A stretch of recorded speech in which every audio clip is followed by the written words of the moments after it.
Let's just go through what's just happened. I think the most extraordinary thing is the Prime Minister now committing herself to a parliamentary vote if indeed the Parliament A rejects a deal and then the next day rejects a no-deal scenario, that she will now go to the EU and ask for an extension, a limited extension to Brexit negotiations if indeed she has the support of Parliament. Yeah, there's definitely been a concession today. She is now going to give Parliament the explicit right to essentially go for an extension, as you said. So that is definitely a change. She's essentially recognising that there is no majority for no deal in Parliament, and she's kind of reflecting that reality. And all this, you have to understand the EU timetable when we're talking about this, Annette, because what EU leaders are saying is there has to be some sort of, they have to know what's going to happen on the 29th of March by March the 21st, because that's when the EU Spring Summit is held. In other words, don't hold out for some kind of 11th hour deal in the small hours of March the 29th.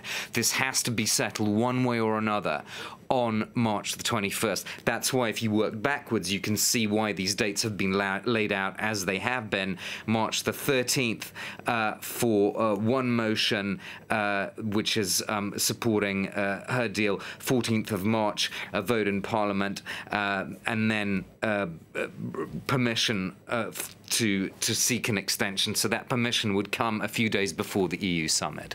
And at the same time, we've got Labour leader Jeremy Corbyn, though having just heard him now speaking in Parliament, it is a little bit confusing as to what exactly he is supporting, but is seemingly backing a second referendum on Brexit. So as a result, just how committed is he?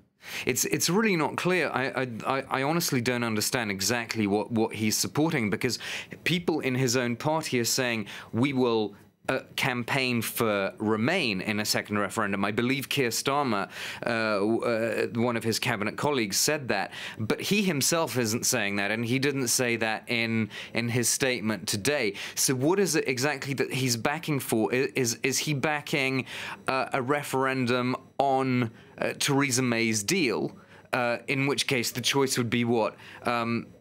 It wouldn't be no deal, because that's clearly not something Labour wants. It would be Theresa May's deal and Remain and what? Something else? Norway or Canada Plus? This is all still very, very fuzzy. I think the bottom line here is that he's still fudging, because he does have these different factions, of course, to satisfy. We heard some Labour MPs today, earlier in the day, saying, you know, if Labour really did campaign on Remain in a second referendum, it's the end of the Labour Party in the north of England and the Midlands. Forget about it, because people in Leave constituencies would never vote for Labour again. So, of course, he does have this tension between kind of this northern, you know, working class English Labour Party and the multicultural metropolitan London and big cities Labour Party.